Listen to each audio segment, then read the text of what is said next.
Bueno. Bueno, vamos empezando despacio, así le damos chance a los más dormilones. Me gustaría empezar por dudas, preguntas, consultas respecto a los contenidos, respecto a los textos, respecto a los videos, respecto a los trabajos,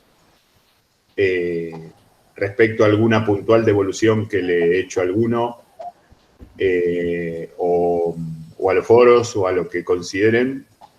Me gustaría escucharlos, por lo menos los que están, así vamos charlando y vamos entrando en tema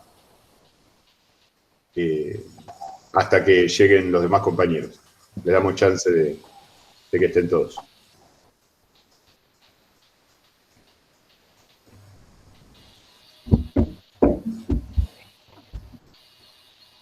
Nadie tiene ninguna duda. No, yo, profe, lo que les quería consultar era... ¿Cómo le va? Buenos días. Hola. Le quería consultar si, más allá del trabajo mencionado, que está muy bueno, ¿hay algún lugar, alguna plataforma, algo que pueda llevar como una línea de tiempo o para incursionar un poco más en la historia del cine o algo que usted me pueda recomendar, algún libro o algo que pueda investigar mucho más sobre lo que es historia del cine?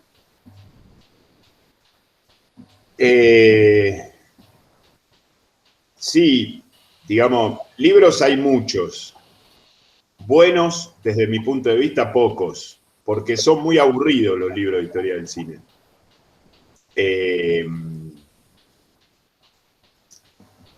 Yo no sé, Ana, si les hemos pasado el libro que escribimos con Fernando, el PDF ese, ¿se lo pasamos? No. Sí. Pero no el del cine argentino clásico, el otro, el de historia del cine mundial. Sí, ese creo que sí. Ese sí, bueno. Ahí ya me fijo y les digo dónde está exactamente. Dale. Mirá, Matías, yo es parte de uno de los temas que iba a dar hoy y empiezo por ahí, digamos. Era para la mitad de la clase, pero voy a empezar por ahí, dada tu inquietud, y creo que les va a servir a todos.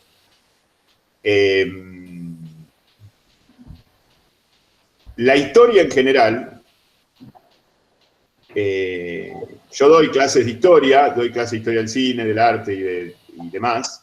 La historia en general no es algo que esté compactado en un libro, sino es algo que se va armando en función de una subjetividad, el historiador o el interesado en la historia. Me refiero a cualquier tema, puede ser la historia de la lapicera, puede ser la historia del mundo, ¿no? Es decir, en cualquier aspecto. En este caso estamos en una zona intermedia que sería la historia del cine, que se va armando en función del interés de cada uno. O sea, yo te doy 5 títulos de historia del cine para leer, en la mitad del primero te aburrís y empezás a odiar al cine prácticamente. Y la idea, por lo menos mía, nuestra, de Ana y mía, es que ustedes los entusiasme, digamos. Inclusive hoy quería hacer hincapié en alguna de las películas que le dimos a ver. ¿Por qué se las dimos a ver? ¿Y cuál es el sentido en términos históricos de ver esas películas? Cuando digo que es una construcción de cada uno, es que cada uno arma, no caprichosamente ni falsamente, pero cada uno arma la historia del cine de acuerdo a sus propios intereses, gustos, en base a su propia cultura, porque no es lo mismo ser un experto en pintura, en teatro y en literatura y armarse la historia del cine que no conocer una sola obra de teatro, un solo cuadro, un solo libro, ¿no? Se complementan. No es lo mismo conocer la dinámica política del siglo XX que no conocerla.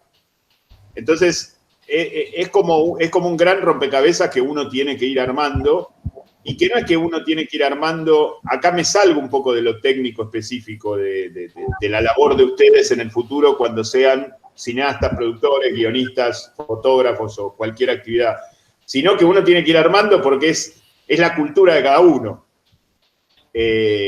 Pero aún para ser realizadores, está bueno que ustedes tengan definido qué es el cine. Digamos, A mí lo que me interesa enseñar y lo que hago siempre es tratar de explicar qué es el cine para mí. Y a partir de ahí explico la historia que sostiene esa definición. Entonces lo más importante es definir qué es el cine. Y eso es algo muy difícil, porque es algo que hace 30 años que estoy tratando de definir. No es una cámara que filma, edita y proyecta. Es algo un poco más complejo. Hoy vamos a hablar un poco de algunas de estas cuestiones. Nosotros les pasamos una línea de tiempo que, como les dije, si no me equivoco en la clase anterior, si no lo digo ahora o lo repito si ya lo dije, es una línea de tiempo que armamos nosotros en función de nuestra visión, ¿no? Y que no es una línea de tiempo que van a encontrar en otro libro, pero justamente la idea es que ustedes lo confronten con otro libro o lo confronten con su propia experiencia o lo confronten con sus propios gustos o con sus propios intereses.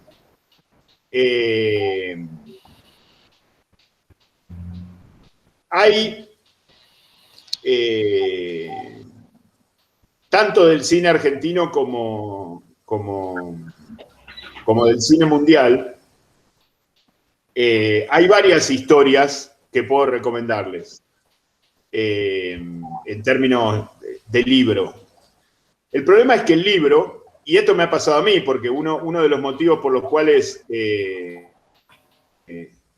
dediqué a escribir o me dedico a escribir o doy cursos y seminarios al respecto, aparte de mis clases regulares, es que no me satisface lo que leo.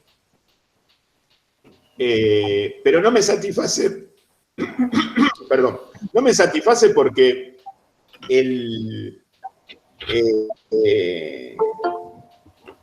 está todo demasiado clasificado en los libros de historia del cine. Hay dos libros célebres por lo famosos y por lo usados en el mundo de la historia del cine. Uno es la historia del cine de Sadoul, que es un libro francés, y otro es el libro de Goubert, que es español. Los dos libros son un plomo. Los dos libros tienen 500, 600 páginas cada uno. Los dos libros hablan de películas que apenas recuerdan los escritores el día que la vieron, porque si es que las vieron. Y por una cuestión también de sistematización de la escritura de un libro de historia del cine que tiene que abarcar cientos de miles de películas filmadas, está todo el tiempo haciendo generalizaciones, cosa que yo escapo. Es decir, habla del neorrealismo italiano y lo define y nombra a los directores más salientes según su fama, o habla de la Nouvelle Vague, o habla de diferentes periodos o diferentes vanguardias o diferentes escuelas. Y no me parece la mejor forma. El libro que escribimos con el profesor Fernando Sad partió de una idea distinta. Partimos de la idea de hacer como un recorrido a través de películas concretas que nosotros elegimos y que nos parecen que, creo que son 30, 40, que esas películas cuentan la historia del cine, o es una manera de contarla. Por supuesto que no la agota, pero ya partimos de la base de que no la agota. Los libros de historia del cine en general parten de la idea de que están agotando la historia del cine y es algo inabarcable, justamente por lo que dije al comienzo, ante tu inquietud, que es una construcción. La historia es una construcción. Insisto, no es algo caprichoso ni falso. No es que la historia pasó de 1000 maneras y uno elige la que le gusta, ¿no? Digamos, hay películas que se hicieron y películas que no. Hay directores que filmaron 30 películas y hay algunos que filmaron 10. Hay determinadas realidades objetivas, como en la historia política, en la historia del arte o en la historia de la economía. Ahora, la construcción está en cómo uno subjetivamente se acerca a ese material. Entonces, digamos, nosotros en general, Ana y yo, en esta materia, otros profes en otras materias, y otras lecturas que hagan ustedes por afuera de la universidad, pueden ir armando esa construcción. Pero yo siempre digo, y me parece lo más honesto, la construcción que yo enseño es mi construcción. Y que mi construcción, que la creo sólida, la creo fundamentada, la creo cierta, Es decir, creo que Gubern miente y que yo digo la verdad, digamos, pero adelanto que él piensa de esa manera y yo pienso de esta. Yo trato de no generalizar. Es decir, cuando nosotros les pasamos un visionado de películas, de 20 películas, 18, 19 películas, para que ustedes vean las primeras semanas, son películas que de por sí, por diferentes motivos, cuentan la historia del cine o pueden ayudar a una construcción de la historia del cine. Que faltan miles, cientos de miles, sí, indudablemente, pero ya bastante con lo que les dimos, que los matamos con esas 20 películas en 4 semanas, y lo sabemos. Pero bueno, tampoco les podíamos dar una o dos, porque eso no sería tan representativo. Yo hoy voy a dar algunos tips insisto, de lo que para mí, para nosotros es esa construcción a la que nosotros pudimos arribar o en la construcción en la que nosotros estamos arribando.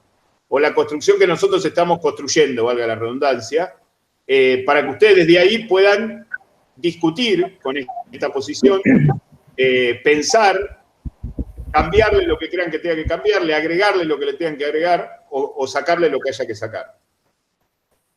Alberto, ahí Noelia hizo una pregunta y después Susana levantó la mano. Bueno, Noelia, ¿querés preguntar? ¿Por chat la hizo o...? Sí. Bueno, espera que ahí la veo.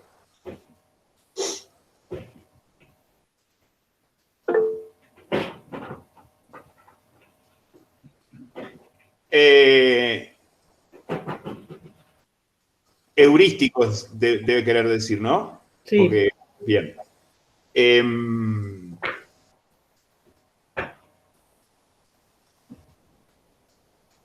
Esto tiene que ver con, con parte de esta construcción o de este punto de vista del cual contamos la historia en esta materia. El realizador, el artista, en toda disciplina artística,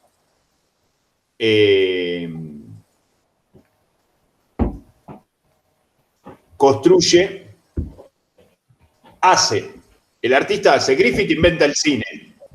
El que teoriza es Fareta o Tricarico o Tula o Gubern o Sadul o todos los que fuimos nombrando hoy. No teoriza el artista. El artista no hace no tiene la obligación de sentarse a explicar lo que está haciendo, porque lo está haciendo, lo sintetiza en su obra. Griffith no escribió una línea en su vida. Sin embargo, podemos entender que el fuera de campo, el eje vertical, el principio de simetría, es algo que él inventó porque lo sistematizó a lo largo de 400 cortos, porque lo vio en las películas, porque se ven todas sus películas y porque después lo hicieron todos los demás. ¿Sí? Fareta es uno de los que, a partir de su teoría, sistematiza de una manera teórica esta mirada, digamos, y que yo suscribo. Ahora, no es la única y es la misión del teórico. Primero viene la vida y después viene la teoría. Es decir, primero viene la experiencia, la realización, el hecho y después viene la teoría. Es decir, primero pasa la historia y después viene el historiador e historiza. Primero vienen los hechos y después viene el teórico y conceptualiza. Bueno, esta es la visión de Fareta, que es hoy en día ya, gracias a Dios, creo, esclarecedora para un montón de gente, digamos. No solo para un montón de gente que está, como yo, alrededor de esa teoría o que hemos estudiado con Fareta o lo hemos conocido o lo seguimos desde el punto de vista teórico, sino un montón de gente que está aparentemente en otro lugar teórico, pero que utiliza las teorías de Fareta para pensar. Digamos, me parece que no... en tal caso hay una especie de invención teórica en Fareta que muy iluminadora, pero que después se sigue, porque es para seguir pensando, ¿no? Digamos, nadie da receta, la teoría no es una receta. No es una receta que aprendemos de memoria y la aplicamos como si tendríamos que hacer una torta. Y más o menos ponemos los mismos ingredientes y el horno a la misma temperatura y va a salir más o menos igual todos los fines de semana. Es un poco más complejo. De hecho, la misma teoría de Fareta es algo que está en permanente cambio, en permanente crecimiento, porque está viva. ¿Sí? No sé si te contesté, Noelia. No te veo ahora. A ver. No le anda el micrófono. Bueno, que me haga así. No sé si te contesté, ¿sí?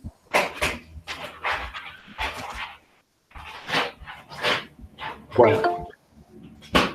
Hay otra pregunta acerca del ciudadano Kane que hizo.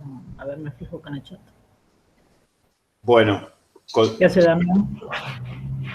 El ciudadano Kane lo que hace es poner en primer plano, no en primer plano técnico, sino en primer plano en cuanto a una mirada inmediata, un montón de valores, sobre todo técnicos, que el cine estaba trabajando desde Griffith. Si nosotros miramos el ciudadano Kane con cierta atención, nos damos cuenta que cada primer plano, ahora sí desde el punto de vista técnico, cada plano contrapicado, cada plano detalle, cada movimiento de cámara, cada flashback, se anuncia, se presenta como tal. Es decir, dice su nombre, le dice al espectador, mirá que estoy haciendo un primer plano, mirá que estoy haciendo un plano detalle. Es decir, hay como un subrayado técnico en donde el cine dice que es cine, digamos. Le está diciendo al espectador todo el tiempo, mirá que lo que estoy haciendo es una película. O sea, no hay ningún tipo de expectativa de ilusión, como sucedía hasta antes del ciudadano, en cuanto a hacer entrar al espectador en un mundo ficticio y que se la crea completamente durante 2 horas. Sino que todo el tiempo la película nos dice que es una película. ¿Sí? La película parte con un cartel enorme que dice prohibido pasar y la cámara pasa, y a partir de ahí, de esa transgresión, vamos a decir, todo es cine, pero no todo es cine porque es genial. Digamos, hay muchas películas mejores que El Ciudadano. De hecho, El Ciudadano creo que con el tiempo se ha vuelto una película más para dar clase que para disfrutarla. Es una muy buena película, indudablemente, ¿no? Pero es una película que es más una película de tesis que una película, qué sé yo, como La Diligencia, Cat People o Laura, películas de esa época. E inmediatamente después de ese prohibido pasar, en El Ciudadano tenemos la escena en la que este hombre muere diciendo una palabra que es Roosevelt, en donde nadie escucha esa palabra, sin embargo todo el mundo está buscando el significado, porque no hay nadie en la habitación con él cuando él muere.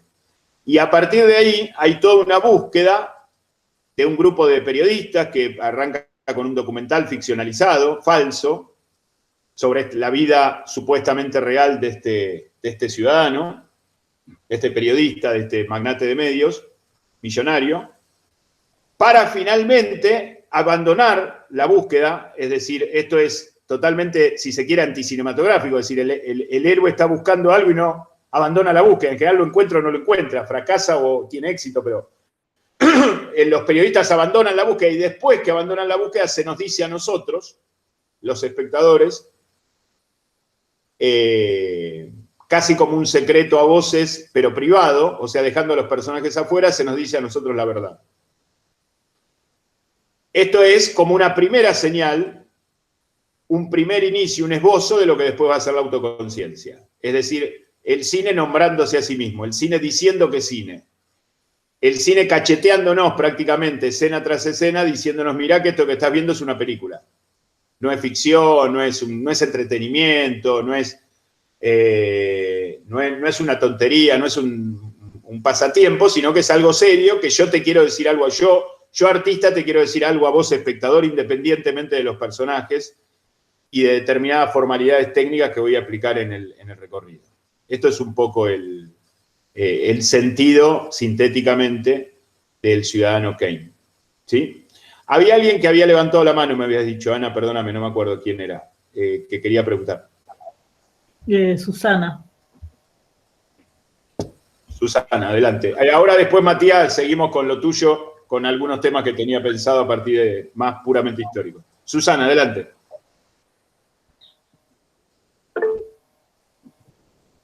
No. ¿No fue?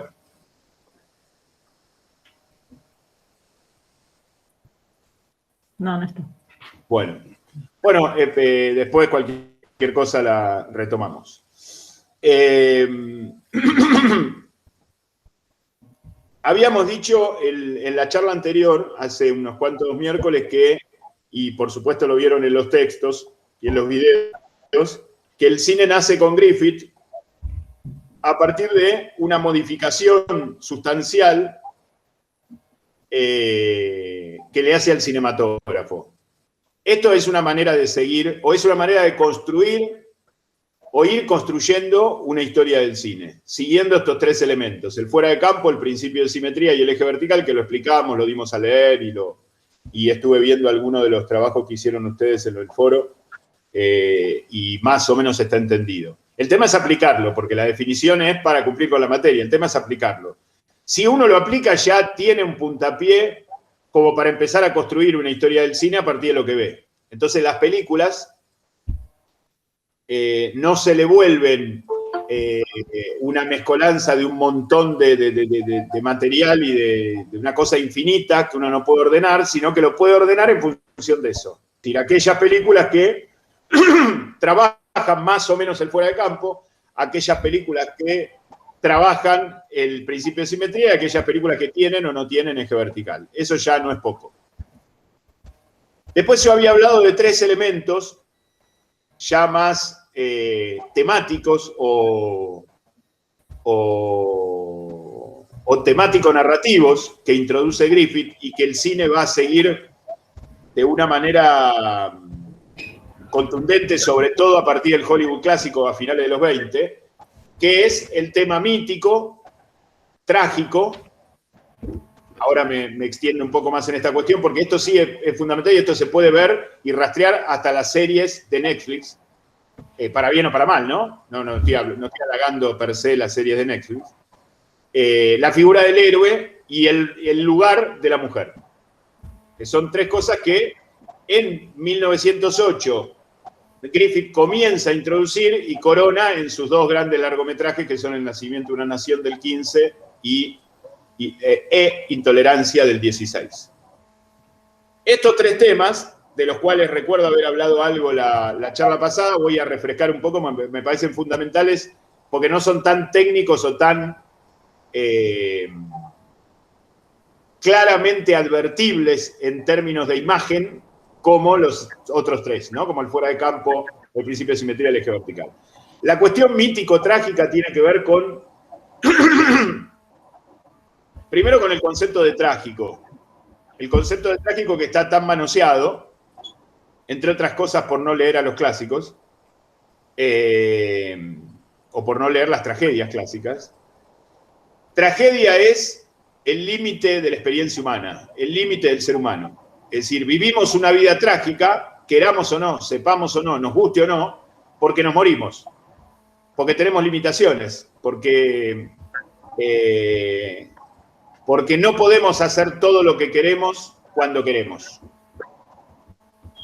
Esa idea de limitación claramente se opone, y es tal vez la primera gran oposición que pone Griffith, y después continúa el Hollywood clásico y el cine en muchos otros lugares del mundo, a partir de los 40 y 50, es una gran oposición a la mentalidad liberal, capitalista, que creía que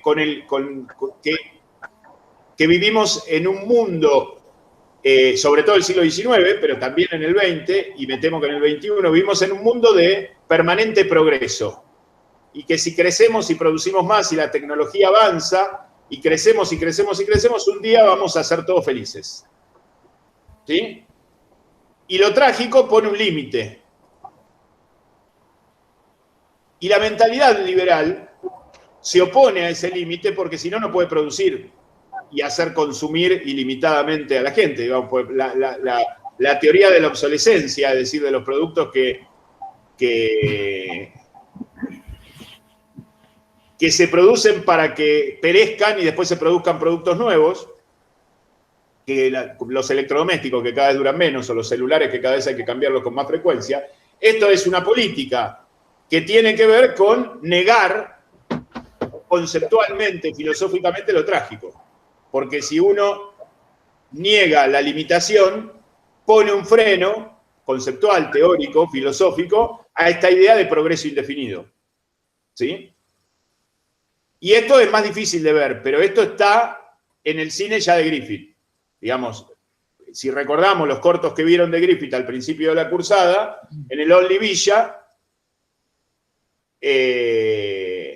la mujer quiere hablar por teléfono y los ladrones le cortan el cable. Entonces no puede hablar por teléfono. Entonces ya uno no hace lo que quiere con la tecnología de ese momento, que era el teléfono, que era toda una novedad y que solo algunos lo tenían, y el otro tipo quiere rescatar a la mujer y el coche se le para, se le descompone, se queda sin combustible. Es decir, que ese mismo progreso técnico, que en ese momento era incipiente, y que coches había 3 y en Estados Unidos 2, en esa época no se crean que todo el mundo tenía coche como ahora, no había millones, sin embargo ya está puesto en duda en ese momento. Lo mismo va a ser el Hollywood clásico con un montón de elementos técnicos, el televisor, el aire acondicionado, el contestador automático, y un montón de cosas que van apareciendo en los años 40 y 50, que después a muchos otros países les llega después, pero que ya habían sido cuestionados previamente.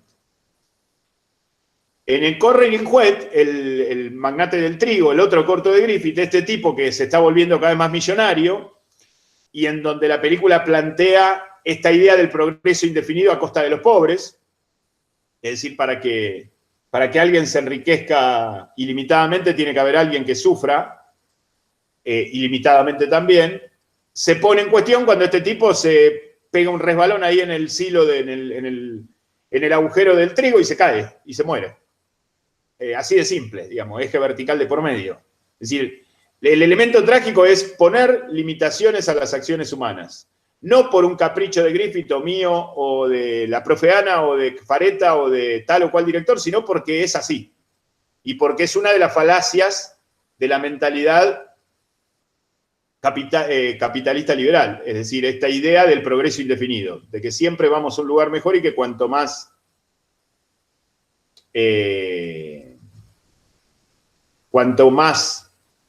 técnica tengamos, más felices vamos a ser, ¿no? Cosa que está además comprobado que no es así.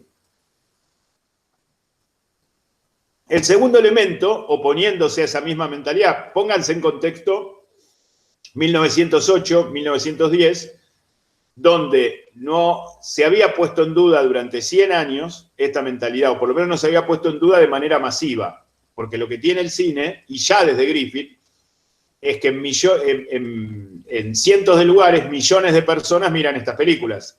No es lo mismo que las pequeñas, tibias reacciones de muchos artistas o pensadores del siglo XIX que escribían un libro y que no lo leía nadie. Es decir, hoy podemos hablar de Marx, pero cuando Marx escribía lo leían 4 a Marx. Digamos, no tenía el alcance, no existía algo llamado marxismo, ¿sí? Digo Marx como para poner un ejemplo extremo desde el punto de vista de la discusión socioeconómica. Baudelaire, ¿no? Poeta francés. Ciertos pensadores del siglo XIX norteamericanos. La misma literatura de Edgar Allan Poe. Bueno, el cine se va a encargar de fijar esta postura, que ahora voy a seguir con lo del héroe y con lo de la mujer, fijar esta postura y realzar directa o indirectamente todas esas posturas anteriores que estaban opacadas y que el sistema se las comía crudas porque no tenían difusión. ¿Sí? Es decir, el cine hizo que conozcamos a Poe. Sin el cine no conoceríamos a Poe en Argentina. Porque Poe no se lee ni siquiera hoy en Estados Unidos. Poe es un escritor menor para los norteamericanos. Para el mundo yanqui norteamericano, claramente, ¿no? No para muchos de estos directores que han visto ustedes. No conoceríamos a Baudelaire, no conoceríamos a Léon Blois, no conoceríamos a Marx, probablemente. ¿Sí? Es decir, hay una idea Griffith encontró un elemento que, por masificado, por técnica justamente, por ser algo que es propio de la sociedad industrial capitalista, la máquina, el cine, lo masivo, el consumo, y le dio vuelta el sentido. O sea, Griffith no negó la máquina, porque Griffith, digamos, con esta mentalidad que estoy describiendo, podría haber agarrado la primera cámara que le llevó a las manos y romperla a martillazos. O oponerse como se habían opuesto los demás. Dijo, no, esto puede servir para decir lo contrario de lo que dice de por sí. Porque la máquina habla de por sí, digamos. Crear una máquina como fue creada en el siglo XIX para eternizar la realidad, para contar objetivamente la vida tal cual es, como se la plantearon los hermanos Lumière cuando patentaron el cinematógrafo, era darle a la máquina más o menos la entidad que le da la película Terminator. Digamos, era directamente que la máquina piense, la máquina haga, que es un poco lo que nos pasa hoy. Digamos. O sea, ya inclusive mucha filosofía de principio del siglo XX habla de que el hombre no piensa con la máquina, sino que la máquina piensa con el hombre. Con lo cual esto es para pensar y es muy interesante que desde la máquina, en el sentido maquinal simple, digamos, la cámara, el proyector, la moviola, las luces, es decir, la máquina con la que el cine cuenta o contaba cuando Griffith empezó a filmar, se pueda decir algo en contra de la máquina, es decir, utilizar el medio, máquina, para negar los fines, capitalismo, liberal, progreso indefinido. ¿Sí? No sé si está claro esto. Bueno, la figura del héroe. La figura del héroe es absolutamente anticapitalista y antiliberal, porque el héroe da su vida por nada. No cobra un sueldo, se sacrifica, Titanic, por ejemplo, se sacrifica por un valor extramaterial que el sistema no puede entender. Entonces, cuanto más el sistema o los rincones del sistema que tenemos en nuestra cabeza, porque también el capitalismo liberal y su mentalidad nos ha imbuido a todos, y todos tenemos algo de liberales en este sentido, y de materialistas, y de positivistas, y de antitrágicos.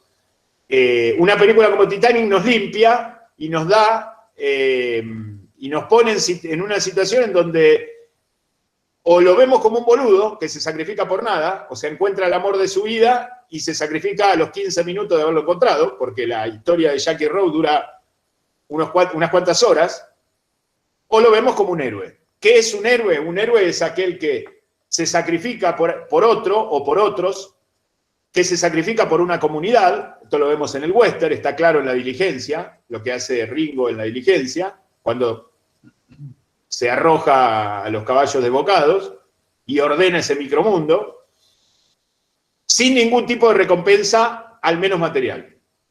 Eso es el héroe. Y es una figura que también sutilmente se opone filosóficamente, políticamente, conceptualmente a esa mentalidad liberal que supone que no haya héroes. ¿Sí? No tiene nada que ver el héroe con el caudillo, con el dictador, con el... No. Eso es lo que la mentalidad liberal asocia rápidamente para neutralizar a la figura del héroe, ¿no? ¿Qué quiere decir que neutraliza? Que pone, denuncia a ese héroe como alguien que viene mesiánicamente a salvar a la humanidad, pero eso es lo que la mentalidad liberal hace, o los pensadores liberales hacen con la figura del héroe. Pero el héroe es exactamente lo contrario. No es un personaje mesiánico que nos va a salvar, que tenemos que votar la elección que viene, que va a dominar él solo el mundo y que nos va a llevar a un mundo mejor. No es eso. Sino es alguien que quizá anónimamente, como podemos hacerlo cualquiera de nosotros, por supuesto que en la película se hace masivo por las características propias del cine, se desprende de su yo para ayudar a otros sin ningún tipo de recompensa material. Esa es la figura del héroe. Y si lo seguimos esto, lo vamos a ver sobre todo en el western, pero lo vamos a ver en un montón de películas policiales, melodramáticas, de diferentes géneros. Y el tercer punto es el tema de la... ¿Se entendió esto? El tercer punto es el tema de la mujer. La mujer en el siglo XIX, para esta mentalidad capitalista liberal, era una productora de hijos o una prostituta.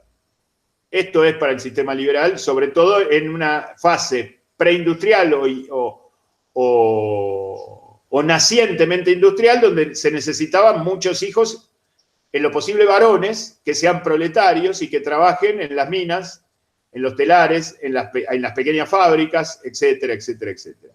Y la mujer era alguien que acompañaba al hombre. Esto es la mentalidad liberal. El cine desde Griffith, a veces con mayor ahínco y a veces con menos ahínco a lo largo de la historia del siglo XX, coloca a la mujer como sujeto histórico actuante. Es decir, la mujer piensa, decide, está en igualdad de condiciones. Puede hacer muchas de las cosas que hacían los hombres. Esto lo vemos actualmente, ¿no? Falta mucho para esa igualdad, pero hay un avance con respecto a hace 100 años, ¿no? Si ustedes se habrán dado cuenta, sobre todo las mujeres que me están escuchando. Pero el cine lo pone en escena. Es decir, el cine lo pone en escena. En Laura hay una chica que en 1944 trabaja como diseñadora de una agencia de publicidad. ¿Sí? En Mujeres que trabajan, de Manuel Romero, de 1938, bueno, el título se llama Mujeres que trabajan. Es decir, es un grupo de mujeres que viven en una pensión que trabajan en una tienda. Trabajan como trabaja cualquier persona que trabaja, digamos, no es necesario ser hombre para trabajar.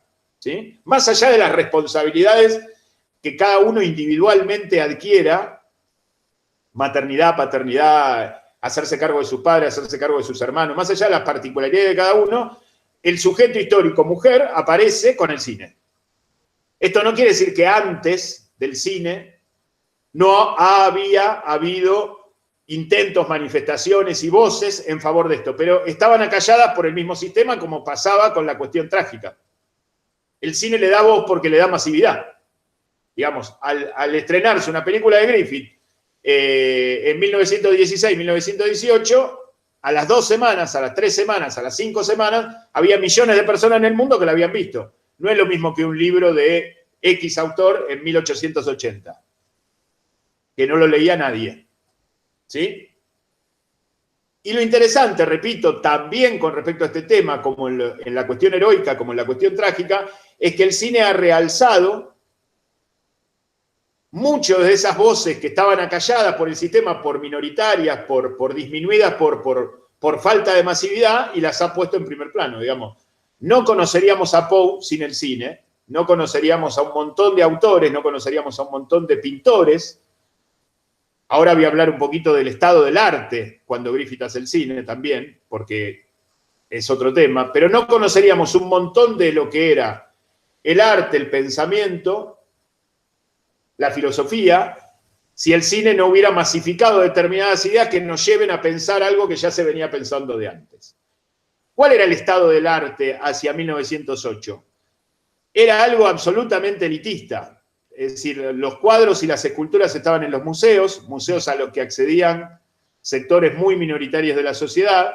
Estos museos estaban en Europa, en las capitales europeas. El teatro estaba o en la Scala de Milán o en la Ópera Impagable, desde el punto de vista económico, o en sótanos a los cuales accedía ciertos sectores bajos, pero que eran muy, muy chiquito en producción. Y la literatura era leída por sectores de las grandes ciudades en muy poca cantidad. Ese es el estado de la cultura que se encuentra Griffith. Más allá de lo ideológico que describí antes, el estado de qué era el arte para cualquier persona que se quería acercar al arte hacia 1908. ¿Sí? Hace 103 años. En ese contexto, se duplica el valor de lo que hizo Griffith, porque no es lo mismo estar acompañado por todo el movimiento artístico que tener que él revitalizar uno nuevo, inventar uno, digamos, aparte inventar un arte, ¿no? ¿Quién sabe cuándo empezó la pintura? Alguien que me feche cuándo empezó el teatro, cuándo empezó la escritura. Es algo imposible, es el principio de los tiempos, antes del hombre casi. Bueno, sin embargo, podemos decir cuándo se inventó el cine, porque hubo una audacia determinada que se encontró sin cultura, una persona culta sin cultura alrededor, y se encontró con una máquina que venía a confirmar filmar, a eternizar ese momento de sin cultura. Porque la máquina va a ir a filmar y a registrar, a testimoniar ese hermoso momento de progreso indefinido donde al arte no lo necesitamos. Que es un poco la mentalidad liberal también. Más allá de que la mentalidad liberal, cuando el arte le da ganancia, se acerca al arte. De hecho, el cine, el Hollywood clásico es una cosa y el Hollywood moderno es otra, porque el Hollywood fue conquistado por ese mismo sistema y hoy produce desde series hasta películas con un punto de vista casi exclusivamente comercial. Pero el intento inicial fue oponerse a eso, y creo que se logró, y creo que fue satisfactorio, y creo que si hoy estamos acá, hablando, pensando, ustedes están estudiando cine, y mucha gente en el mundo está haciendo cine, más allá de que el cine se ha vuelto casi exclusivamente un negocio en Europa, en Estados Unidos y en muchos otros lugares del mundo, podemos pensar esto, algo que antes de 1908 no lo podíamos pensar. No había salida por el arte. No se podía asociar arte y pensamiento, arte y concepto, arte y filosofía. A partir de Griffith, sí. Está claro el estado del arte, la cuestión mítico-trágica, la cuestión del héroe y la cuestión de la mujer. ¿Alguna duda, alguna pregunta?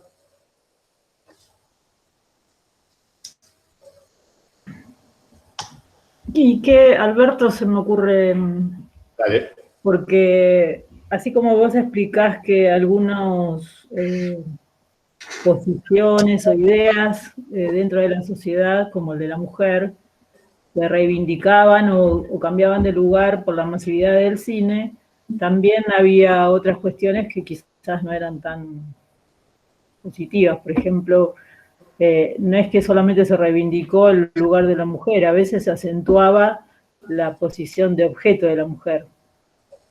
O sea, a mí no es un género que me atraiga, que es el western, y la mayoría de los pocos que vi, o sea, la mujer tiene un lugar también como de trofeo en un punto. ¿Cómo se puede analizar eso? Bien. O también las cuestiones de los aborígenes en los westerns o de los afroamericanos. Bien. Son muchos temas los que tiraste, pero bueno, voy a tratar de... Empiezo por los westerns. El western cuenta la historia del siglo XIX, cuenta la historia de la segunda mitad del siglo XIX, antes o después de la aparición del ferrocarril, esto es antes de 1870, después de 1870, y describe una conquista que ya se ha realizado, con lo cual, cuando Hollywood plantea un western, no todos los westerns son iguales también, hay una imagen medio falsa del western que todos los westerns son iguales, hay western donde no hay un solo indio, hay western donde no hay una sola mujer, hay western de mujeres, les recomiendo ver Johnny Guitar, las dos protagonistas, la protagonista y la antagonista son mujeres, es decir, hay diversos westerns, ¿no? Pero atendiendo al western que vos te imaginás, o que vos más o menos describís, primero que hay una descripción del siglo XIX, con lo cual, cuando vemos las relaciones masculina-femenina, las vemos descriptas en función de eso.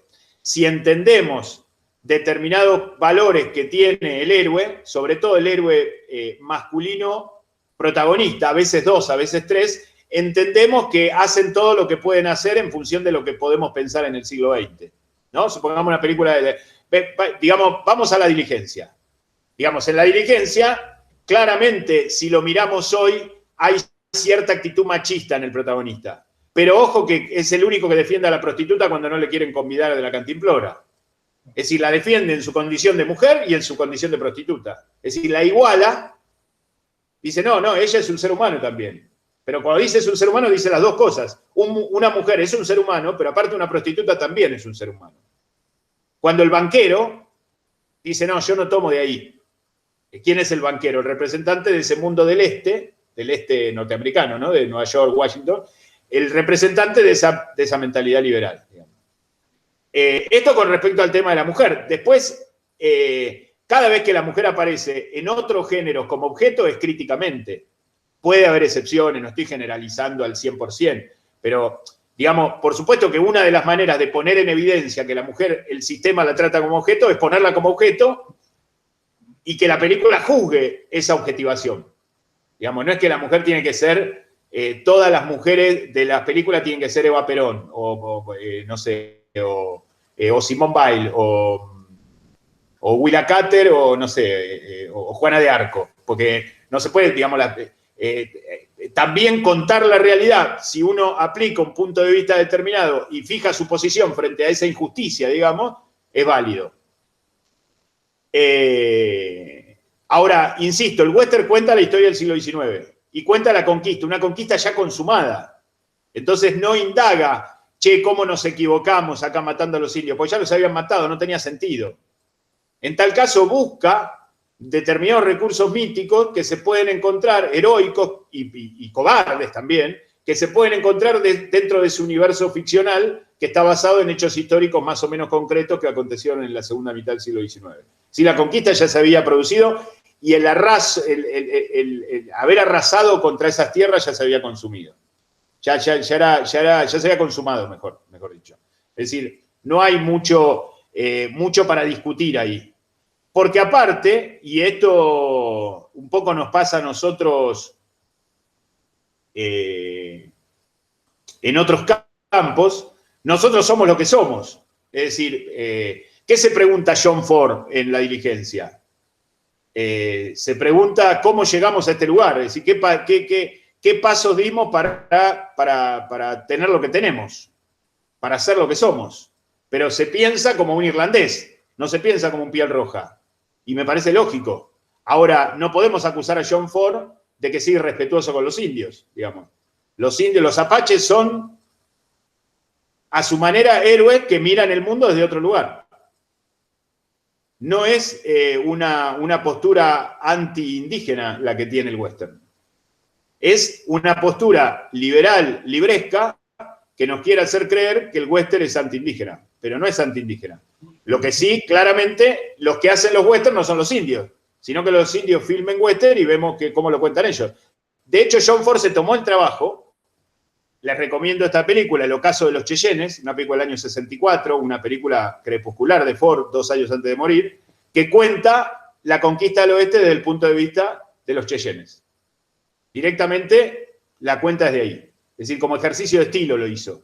Pero no le podemos pedir a todo el mundo que haga eso, porque es como contar, no sé, la historia de la Argentina desde un punto de vista chino, digamos. No, o desde un punto de vista japonés, o de un punto de vista africano.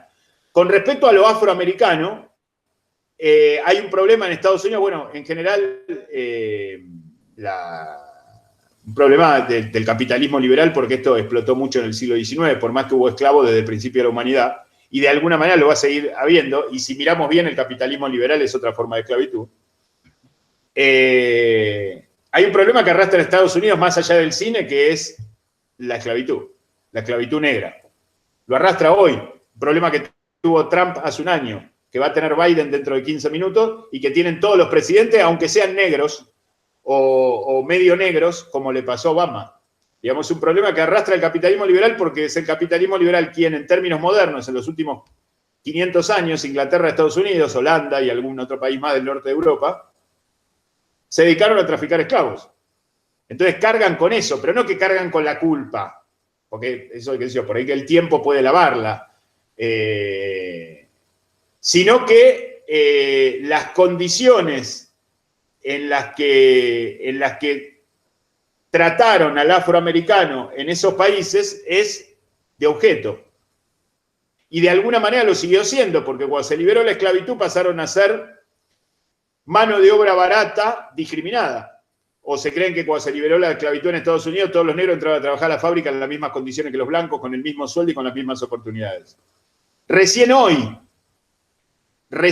digo, hace los últimos 30, 40 años, hay cierta igualdad. Pero en algunos estados directamente no podían votar los negros. O sea, se los había liberado formalmente, digamos, nadie podía tener esclavos y todos tenían derecho a no ser esclavos de nadie, pero era una formalidad, porque en el fondo eran esclavos. Les digo más, el capitalismo liberal perfeccionado, lo que ha generado es, mientras liberaba a los negros de la esclavitud, nos hizo esclavos a todos, a los blancos, a los negros, a los amarillos, a los verdes. y a los azules. Porque eso es en definitiva. Digamos, me parece que hay que ir más al hueso con eso y no a la declamación. Digo a la declamación en cuanto a esclavitud, sí, esclavitud no. Cualquier persona buena o mala, experta o ignorante va a decir, no, esclavitud no. Pero eso no quiere decir nada. Veamos cómo son las cosas en el mundo. Digamos cómo somos esclavos de esta computadora en la que estamos adelante todos y cada uno de ustedes. Digamos, veamos cómo somos esclavos del teléfono, de un sueldo, de un jefe, de un mecanismo social, de una serie de máscaras y de un montón de cosas que son mucho, pero muchísimo peor, infinitamente peor, que un esclavo negro hace 2 siglos bien tratado por un amo. Muchísimo peor porque es global, es absoluto. Es decir, teníamos la esperanza, o algunos tenían la esperanza, yo era chico allá por los años 60, 70 o principios de los 80, que de Oriente iba a venir la solución, y Oriente terminó siendo lo mismo, Japón, China, etc. Terminó siendo lo mismo. Y esa mentalidad oriental que se suponía que era más espiritual, hoy es lo mismo.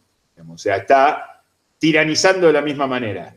Y la confusión que hacía un ratito marcaba acerca de la figura del héroe mezclada con la figura del autoritario, es algo que tiende a confundirnos la lectura liberal acerca del héroe. El héroe es justamente lo contrario, es aquel que nos saca de ese lugar.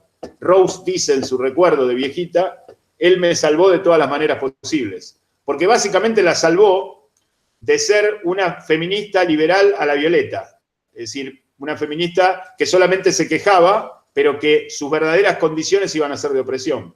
Porque ella tenía una actitud, ¿se acuerdan el comienzo de Titanic? Ella fuma cuando las mujeres no fumaban, habla de Freud, compra cuadros raros y protesta todo y es contestataria, pero eso no sirve para nada porque ella está oprimida igual. Es decir, el salvarse de todas las maneras posibles también es salvarse de aquellos mecanismos que el sistema nos ofrece como supuestas soluciones, porque el sistema no solamente nos ataca, sino que nos da una receta de cuáles son las soluciones por donde lo tenemos que criticar, ¿no? Y en esto me parece que el cine ha salido airoso en este aspecto. Después, por supuesto, que hay puntos de vista y gustos. A mí me parece que hay infinidad de western, es un género que a mí me gusta mucho. La Diligencia es uno de ellos, están las 2 mujeres aparte, la mujer aristocrática que espera al marido, el coronel y todo, que tiene una actitud, la que está embarazada, que tiene una actitud doblemente machista porque es hasta despreciativa de la otra mujer. Y está la mujer caída, la mujer baja, la mujer pobre, la mujer prostituta, que es quien tiene los verdaderos valores. Y eso la película lo juzga claramente, no hay, me parece, duda acerca del punto de vista de John Ford respecto a eso. En Río Bravo, un western del año 59 de Howard Hawks, tenemos un grupo de hombres que tienen que cuidar una prisión, tienen que cuidar la prisión porque tienen encarcelado a un maleante y tienen que esperar 6 días que llegue el juez, y el pueblo está sitiado por la banda de este maleante que lo quiere liberar, y hay una mujer que juega un rol principal, fundamental, que es Angie Dickinson, jovencita, que juega un rol principal, y la relación de hombre-mujer que se establece entre John Wayne y Angie Dickinson en la película es una relación absolutamente igualitaria, impensada inclusive para la sociedad puritana de los años 50, tanto en Estados Unidos como en un montón de otros lugares. Es decir, hay que ver, por eso insisto, sobre todo ante tu inquietud, Ana, que puede ser la de muchos de los alumnos y que le pasa a mucha gente. Hay que ver las películas de a una, porque si no entramos en la teoría del libro, que es lo que hace Sadul, lo que hace Gubern y lo que hacen otros historiadores que agrupan. El western es esto, y te lo definen, a veces maliciosamente y a veces no, a veces para sacárselo de encima, porque tienen que hablar de 500.000 películas y terminar el libro antes de fin de año. Y no tienen más que 500 páginas, que parece mucho, pero para una historia del cine es poco. Entonces se lo sacan de encima. Y el western es muy diverso. Hay western, digamos, una de las cosas que se juega en el western es si los hombres solo se bastan. Pero hay un juicio ahí. No es una actitud machista. Por ejemplo, en Howard Hawks. cuando aparece la mujer en Howard Hawks, es un problema para el hombre, pero es un problema que tiene que atender.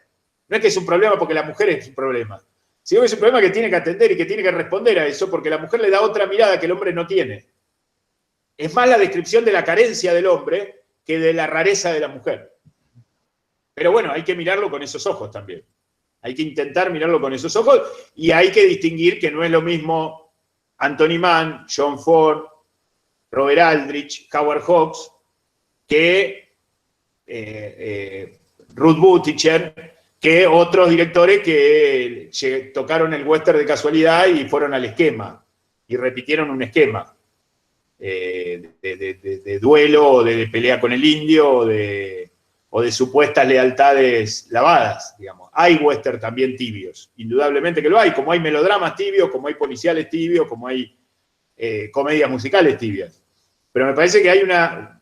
A ver, lo que yo destaco es la potencialidad que Griffith da para hacer esto. Después cada uno que se haga cargo de lo que hace. Digamos, no voy a defender a todos los directores, a todas las películas, porque la verdad, el arte en general, disculpe el atrevimiento, pero es algo minoritario. O sea, cuando en el mundo se pintan, en este mismo momento hay 1000 personas que están pintando un cuadro. Es probable que una minoría sean buenos y una mayoría sean malos. Hoy en el mundo hay 1000 personas en este momento que están escribiendo una novela. Es probable que 10 sean buenas y 990 sean malas. Es lógico que sea así. Porque si todas las personas en el mundo tendrían la capacidad para hacer grandes novelas, no habría quien lea novelas, porque tiene que ver con la división natural de las personas, digamos. Algunos escriben, otros leen, otros piensan, otros filman, otros hacen radio, como ahí la veo a Marcia, otros hacen, no sé, deportes, otros hacen otra cosa. Es decir, es lógico que en una disciplina artística la minoría de las producciones sea excelsa y la mayoría sea menor. Esto me parece algo lógico. El tema es que está abierta la posibilidad para que filme John Ford. O sea, lo que hizo Griffith es la posibilidad de que se haga La Diligencia. Es la posibilidad de que se haga Río Bravo. Es la posibilidad de que se haga Johnny Guitar. Este western que les recomiendo, donde las protagonistas son 2 mujeres. ¿Sí? Es decir, está la posibilidad. Después habrá algunos que... Y lo mismo pasa con el tema negro, con el tema afroamericano. Que no sé por qué decimos afroamericano como que tenemos miedo de decir negro. Digamos negro, ¿cuál es el problema? Si los negros son negros, digamos. A mí me dicen morocho y soy oscuro, que yo no soy negro de africano, pero soy oscuro del conurbano bonaerense. No tiene nada malo, pero digo, también pasa con eso. Está la posibilidad de juzgar eso desde un punto de vista en donde la cámara, es decir, poner la cámara en un lugar, contar la historia de un lugar juzgando eso que está pasando. Después puede haber algunos que lo hagan mejor o peor, puede haber algunos que sean más discriminadores y otros que sean más libertarios, o puede ser que haya algunos que nos gusten más y otros que nos gusten menos, porque nosotros también tenemos nuestra postura. Pero el tema es que está la puerta abierta para que eso se pueda hacer. Sin eso no se podría haber hecho nada. Y probablemente si lo extendemos a los problemas del siglo XIX, sin eso muchas de las otras artes que después se fueron revitalizando posterior a la Segunda Guerra Mundial, la pintura, la escultura, el teatro, la literatura, tampoco se hubieran revitalizado. O sea que la promoción de Griffith, más allá de lo que pensaba Griffith, o más allá de los malos ejemplos que surgieron a partir de la invención de Griffith, no deja de ser algo positivo. No sé si completé lo que vos sugerías, Ana, que yo diga. Decime. Sí, en parte sí.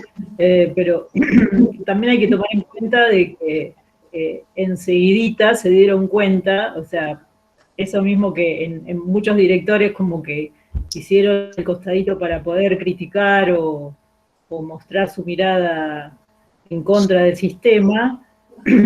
El sistema también se dio cuenta a través de los productores que, digamos, toda la cuestión económica que iba detrás de este gran más media, digamos, el primero más media, también para tirar líneas acerca de los lugares de cada uno dentro de este sistema, ¿no? Bueno, ahí de eso quería hablar, y como ya son las 12 me voy a meter de lleno ahí en esta... Ana me dio el pie. el Hollywood clásico que se construye a partir de todo esto que inventa Griffith es también antisistema. Es decir, primero que huyen del este y construyen los estudios en el oeste. Voy a dar determinados tips que por ahí son conocidos, por ahí no, algunos están en los textos. Son básicamente judíos o católicos que huyen de un mundo protestante, capitalista, liberal de Nueva York y de Washington. Después vamos a volver sobre la cuestión austrohúngara si tenemos tiempo. Son perseguidos y durante toda su vida estas familias, los hermanos Warner, Meyer, Goldin, Zanuck, Fox, Furch, Cohn, etc., los creadores de los grandes estudios, de la Paramount, de la Metro, de la Warner Brothers, etc., de la Universal, de la Columbia, de la RKO, durante toda su vida, hasta que entregaron los grandes estudios por presiones políticas y económicas, defendieron el cine, hicieron que todos estos directores que nombramos y estas películas que ustedes vieron se puedan hacer, y reinvirtieron todo su dinero en el cine. No entraron en la timba financiera, ni llevaron la plata a paraísos fiscales, ni invirtieron en otras actividades económicas. Lo que sí se dieron cuenta, y acá viene lo más puntilloso y complejo, es que así como Griffith dijo, la máquina no la voy a reventar a martillazo, porque va a venir otro y va a seguir filmando la realidad, y este sistema se va a legitimar con estos pseudo documentales a lo Lumière, lo que se dieron cuenta es que necesitaban poder y que tenían que construir ese poder a partir de una industria. De una industria con los mismos parámetros industriales, esto lo explica muy bien Fareta en uno de los videos que les pasamos, una industria con los mismos parámetros industriales que trabajaba una fábrica de autos. Pero expresando otra mentalidad, porque la fábrica, como bien dice Fareta, la fábrica de John Ford no es lo mismo que la fábrica de Henry Ford. Es decir, lo que sostiene John Ford es estos valores que estamos hablando recién en La Diligencia, en el ocaso de los Cheyennes, en El hombre que mató a Liberty Balance, o en El hombre quieto, o cualquiera de sus películas, y la otra es la máquina por la máquina misma, la máquina que termina poseyendo al ser humano de alguna manera. Entonces, lo que tuvo que hacer Hollywood es construir poder, y el poder en estos tiempos se construye desde un punto de vista económico, y en una sociedad industrial creciente, Estados Unidos era una potencia en potencia, valga la redundancia, hacia los años 20, cuando se construyen los grandes estudios, y terminó siendo una gran potencia mundial a partir de los años 40.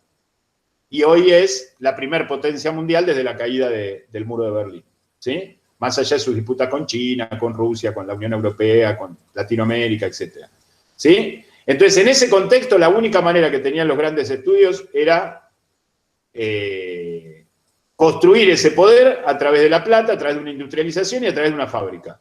Esa fábrica era una fábrica de películas que iba a contar con unos cuantos directores. Una de las cosas que se encargó Hollywood, y por eso quería después retomar lo austrohúngaro si tenemos tiempo, es traer directores europeos, latinoamericanos, que se destaquen y que formen esa alianza frente al mundo capitalista, liberal, protestante del este de Estados Unidos, al mundo yanqui en sentido etimológico, ¿no? Yanqui es justamente esa mentalidad que gana la guerra civil, que se propone esa industrialización salvaje y que supuestamente vino a curarnos de la esclavitud, pero en realidad vino a traernos otra esclavitud. Y sostiene eso. Digamos, creer hoy, después de 100 años, que los directores le contrabandeaban mensajes positivos a estos tipos y que estos tipos en realidad pensaban distinto. Pensaba Jack Warner y lo que pensaba John Ford. Lo que pasa es que tenía que cimentar ese modelo para que haya cine, sin lo cual no hubiera habido cine. Si los grandes estudios no construían eso, el cine era de papel. Se desmoronaba enseguida porque todo el sistema estaba en contra del cine y todo el sistema advirtió que el cine, que Griffith le cambió, que dio vuelta el guante y que abrió una puerta peligrosa para el sistema. Con lo cual, si Hollywood no hacía lo que hizo en los años 20, 30 y 40, hoy no tendríamos cine. Seguramente no tendríamos cine. Ahora, uno lo mira desde el punto de vista del poder, de la rigidez. Esta anécdota tan común que cuentan los historiadores, que cuenta Fareta en uno de los videos, que hasta Cary Grant, Bette Davis o Rita Hayworth marcaban tarjeta como un operario de fábrica. Esto es lo que necesitó hacer Hollywood para poder construir ese poder. Hitchcock marcaba tarjeta. Es decir, Hitchcock cumplía un horario. Saco y corbata iba a dirigir. Ahora, esto que nos parece raro hoy, porque nosotros vamos al set de filmación lo más roto posible y lo más despeinado posible, recién levantado, y con la resaca de la noche anterior, nos parece, bueno, hoy nos podemos dar ese lujo porque hubo otros que trabajaron de 8 a 18 en camisa y corbata, bajo ciertas normas rígidas, y solidificaron algo que sin lo cual hoy no tendríamos cine. Porque esta constitución es una constitución que necesitó hacer el cine, o mejor dicho, que ellos creyeron que necesitaron, yo la justifico, otro puede decir, podría haber habido otra, pero fue esa. Lo importante fue el resultado. Es decir, ¿qué películas produjo la Warner? Hagamos de abogado del diablo, pongámonos en contra de Jack Warner, que era un rígido productor, dueño de un estudio que se estaba llenando de plata haciendo películas, y que de alguna manera correspondía con las ganancias extraordinarias del sistema capitalista liberal. ¿Qué producía Jack Warner? ¿Jabones? ¿Shampoo? ¿Coches? ¿Computadoras? ¿Teléfonos celulares? ¿O películas de John Ford? Esa es la pregunta que hay que hacerse. Porque lo que importa es el resultado de lo que producía. ¿Y qué hacía con la plata que le generaba la película de John Ford? Hacía otra película de John Ford. O de Hitchcock, o de Howard Hawks, o de Nicholas Ray, o de Otto Preminger, o de quien sea. Es decir, el resultado son las películas, no los productos como productos de consumo. Porque inclusive aún el producto de consumo o el uso de la idea de consumo, también Hollywood la toma, porque sabe que vive en una sociedad de consumo y que la gente va a consumir la novedad. Pero esa novedad había que sistematizarla, y eso es lo que se hace en los años 30. Si no se hubiera sistematizado, hubiera pasado la novedad, y hubiera aparecido otra novedad, y el cine hubiera desaparecido. Y había que solidificarlo. Esa solidificación se planteó como cómo se construye poder en la sociedad capitalista de los años 30 del siglo XX, con plata. ¿Cómo se hace la plata? De una manera férreamente industrial, como hace la General Motors, como hace la fábrica de Coca-Cola. Bueno, vamos a hacer lo mismo. Pero los productos que vamos a largar al mercado, los productos de consumo, van a ser obras de arte. ¿O se creen que Zanuck o Meyer o Warner no sabían de cine? Sabían tanto más que John Ford. No les contrabandeaban nada, no les mandaban por abajo un mensaje para que ellos no se den cuenta. Discutían las películas con los mismos productores. Ellos mismos legitimaban eso. Y esto se comprueba, para cerrar el tema, no para cerrarlo, digo, para darle como una especie de conclusión o de cierre, por lo menos a esta parte de mi discurso. Cuando el este de Estados Unidos, la legalidad de Estados Unidos, es decir, lo que trazó Hollywood fue un poder cultural, un polo cultural que era casi un cogobierno. Es decir, Estados Unidos se partió culturalmente, se partió desde el pensamiento, desde la filosofía, de lo conceptual. Es decir, era Hollywood versus Harvard, como dice Faretta, era Hollywood versus el este. Es decir, la política norteamericana de expansión en el mundo, de exportar la ideología liberal, de determinadas discriminaciones, todo eso se enfrentaba todo el tiempo a las películas de Hollywood, que no hacen más que criticar a Estados Unidos. O sea, no hay nada más crítico desde el coche y el teléfono en los cortos de Griffith y la superproducción de trigo, el tema de la mujer y después las guerras. No hay nada más crítico que el cine de Hollywood para el propio Estados Unidos. Entonces lo que hizo el gobierno de Estados Unidos de a poco fue lograr un poder suficiente como para desmantelar a esos grandes estudios. Cuando los desmantela hacia fines de los 50, hoy comprobamos por esa desmantelación que los productos que salen de Hollywood no son los mismos que salían en los años 40. Hoy no tenemos Laura, no tenemos La Diligencia, no tenemos Río Bravo o las grandes películas de Hitchcock. Inclusive muchos de estos directores en los años 60, muchos de los directores que estoy nombrando estaban muriéndose en los años 60 o estaban muy viejos, pero ya filmaban muy espaciadamente o dejaron de filmar. Hollywood desapareció como empresa familiar ajustada al sistema capitalista, tratando de oponerse desde un poder férreo, industrial, a la mentalidad liberal. Pero Hollywood clásico es la mejor oposición que tuvo la mentalidad liberal durante todo el siglo XX, de todas las que se le pueden ocurrir. De todas las que se le pueden ocurrir. Porque ni siquiera el marxismo soviético fue eso, porque el marxismo soviético se cayó a pedazos. En un momento, allá por los años 60, se creía que el marxismo soviético iba a tomar el mundo y que iba a derrotar a Estados Unidos y que lo iba a invadir. Bueno, no, pasó al revés. Es decir, no tuvo el poder liberal, capitalista, protestante, inglés y norteamericano. Vamos a sumar a los ingleses, que son los originarios de toda esta matufia, desde hace 500 años casi. No tuvo oposición más grande que el Hollywood clásico. Tal es así que hoy seguimos pensando esto, y hoy se sigue escribiendo sobre esto, y así como Griffith abrió la puerta para que John Ford haga La Diligencia, el Hollywood clásico abrió la puerta para que tengamos El Padrino, Apocalipsis Now, Titanic, e infinidad de películas que puedo nombrar o pueden nombrar ustedes, que siguen pensando en esa dirección, o en alguna dirección crítica, vamos a decir, o en alguna dirección propia, con criterio propio. Esto es una puerta que abrió la solidificación que hizo Hollywood a partir de fines de los 20, principios de los 30. Entonces, ahora uno me puede decir, la verdad es que estos judíos y católicos que hicieron esta alianza antiliberal podrían haberlo hecho de otra manera, y sí, pero le hicieron de esta. Esto es como los westerns. Sí, la verdad que podrían haber sido menos duros con los indios, no haber arrasado con los buenos, pero arrasaron, digamos. O sea, también la historia es no criticar lo que pasó, sino ver qué hacemos con lo que quedó de lo que pasó. O sea, no tiene sentido falsear la historia y hacer que los indios ganen en la conquista del oeste. Lo que sí tiene sentido, como hace John Ford, es explicar los resortes de qué movió a eso y darle dignidad al indio que tenía sus razones para pelear. Pero no tiene sentido invertir la historia y contar una historia al revés. No, en realidad ganó la mentalidad antiliberal, y en realidad no perdió la conquista y los indios son los dueños de Estados Unidos. Podemos hacer una película de ciencia ficción con eso. De hecho, se ha escrito mucha novela y mucho cuento con esas teorías, ¿qué hubiera pasado si? Pero en términos históricos, y acá estamos en una discusión, en una charla, en una clase de historia, no tiene sentido.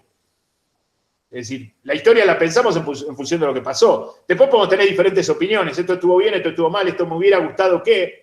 Esto, mirá, si hubiera pasado aparte de esto otro, estaríamos mejor o estaríamos peor.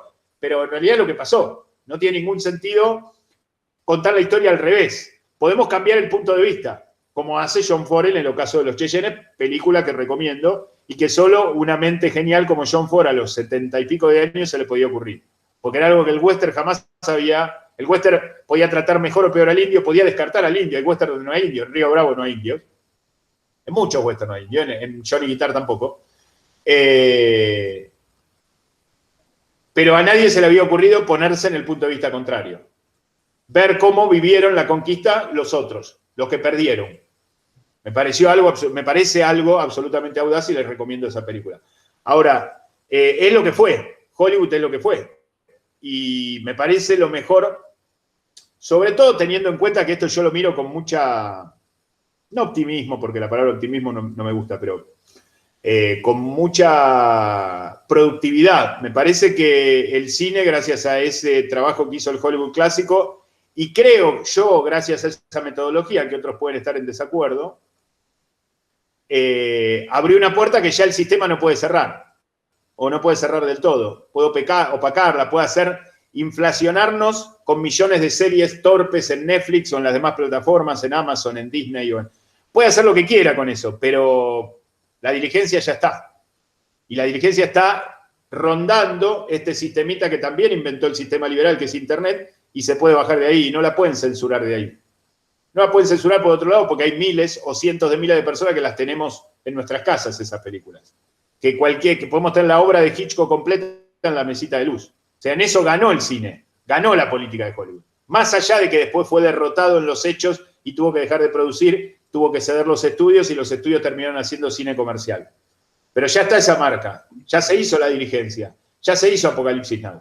Después si se entendió o no se entendió, cuánto se valoró, cuánta gente la vio, eso es medio relativo también de juzgar, porque eso tiene que ver con el paso del tiempo, con la huella que va sembrando en el tiempo. El Padrino no generó, la saga del Padrino, por lo menos el Padrino 1 y 2, que se hicieron con 2 años de diferencia, no generó en el momento en Estados Unidos lo que generó en el mundo 30, 40 años después, como forma de pensar, o como forma crítica de la mentalidad liberal. Digamos, el tema es que se haya abierto una puerta, Griffith, para que esta máquina ya no nos gobierne a nosotros. Nos gobierne si nos dejamos gobernar, pero nosotros podemos dominarla. Ya es algo muy importante. Después mayormente nos va a dominar, porque nos sigue dominando, pero está la posibilidad de que no. Y después la sistematización de ese uso, que es el cine clásico, lo que yo llamo a partir de la definición de Fareta la construcción orgánica de Hollywood, que ahora voy a profundizar un poco más, el cine clásico que solidificó eso para que tranquilos muchos directores de muchos lugares del mundo puedan hacer y expresar su propio criterio. ¿Sí?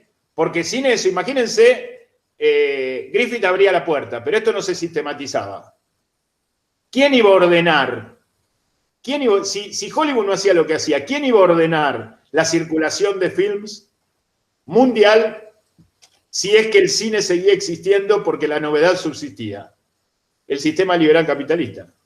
No una entidad cerrada en el oeste de Estados Unidos, en 7, 8 galpones, con 10 oficinas, con 4 tipos supuestamente autoritarios que fumaban unos habanos así de grandes y que eran unos ávidos de dinero, y nada más.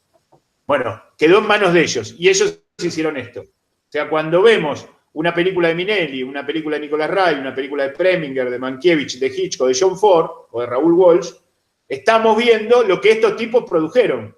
Ojo con el término producción, que es muy importante, es parte del título de la carrera que están estudiando. Producir es producir, es hacer el producto, ¿sí?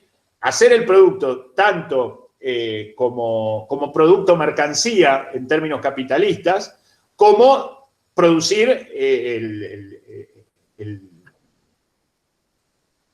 la obra, producir la artesanía, producir el fruto del oficio, así como el carpintero que hace una mesa.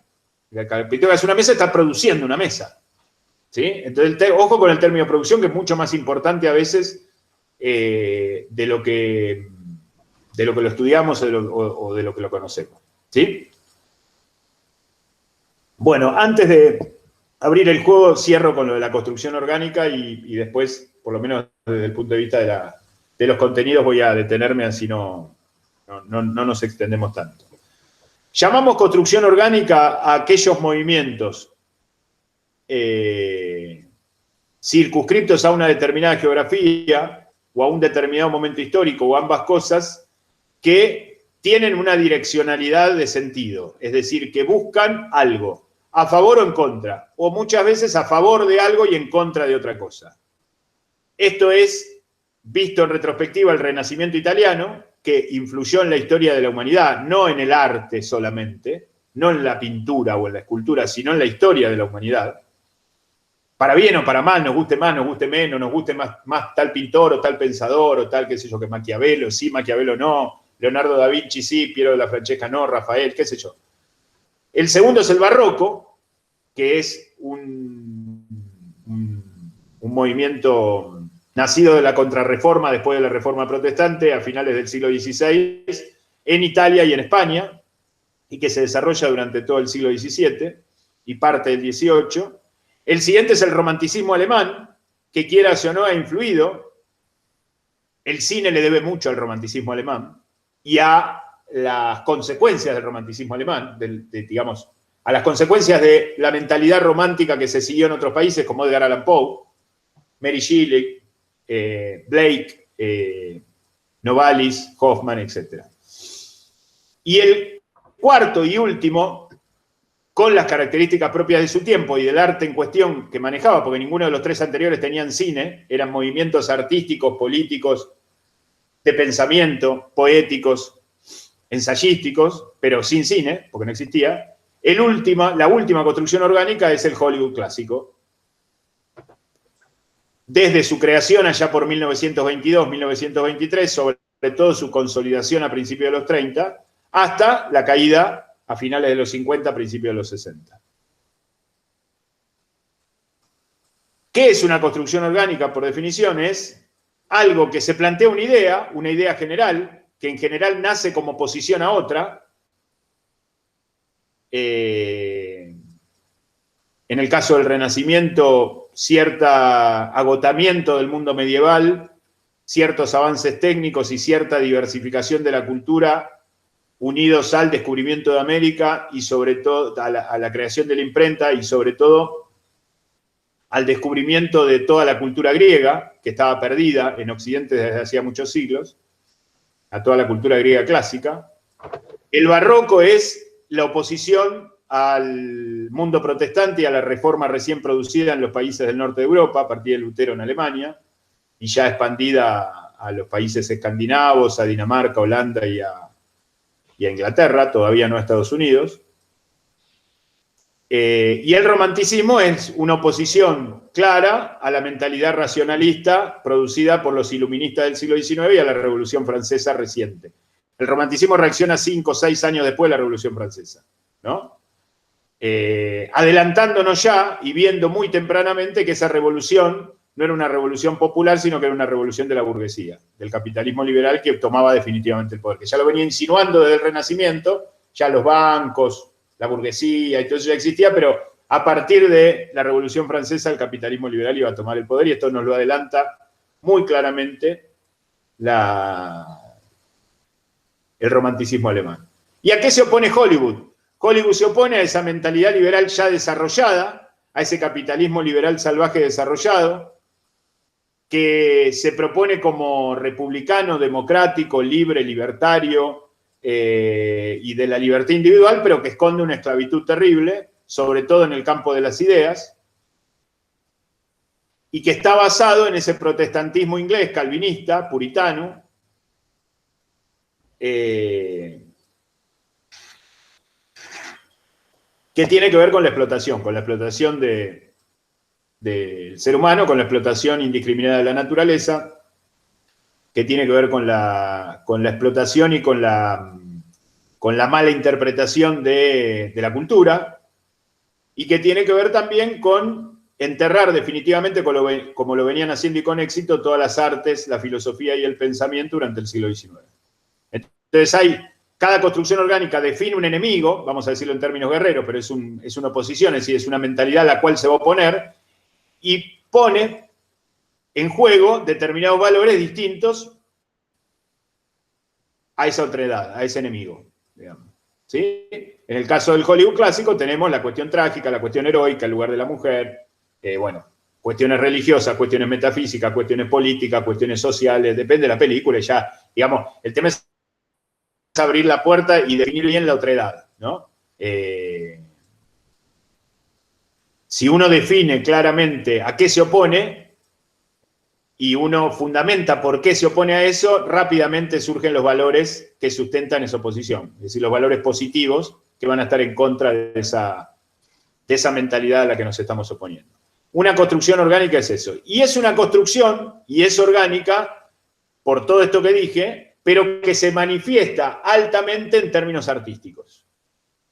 ¿Sí? Todas las expresiones que dije tuvieron costados religiosos, políticos, económicos, recién hablábamos de la industrialización de Hollywood, pero que tienen un basamento artístico, es decir, que se expresan en obras de arte, porque las obras de arte es lo que queda.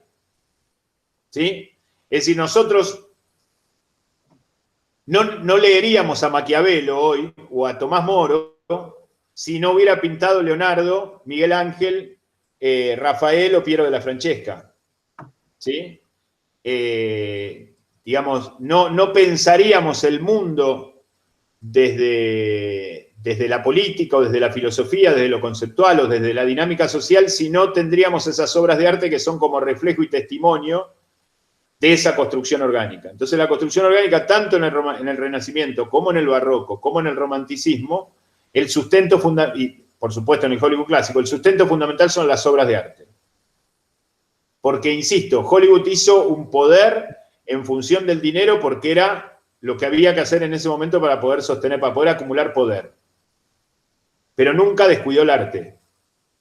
No hay muchas películas de Hollywood de los 20, de los 30, de los 40, de los 50 que podríamos señalar con el dedo como comerciales, banales. Hay una cosa que nunca hizo Hollywood que son segundas partes. El Hollywood clásico nunca hizo una segunda parte.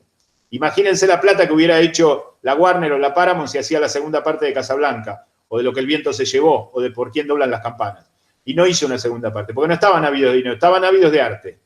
De arte sostenido por un poder férreo que se sostenía a partir de una dureza industrial, de una estructura fabril. Pero no era solo una cuestión de dinero. El dinero era lo que sostenía lo otro. no al revés.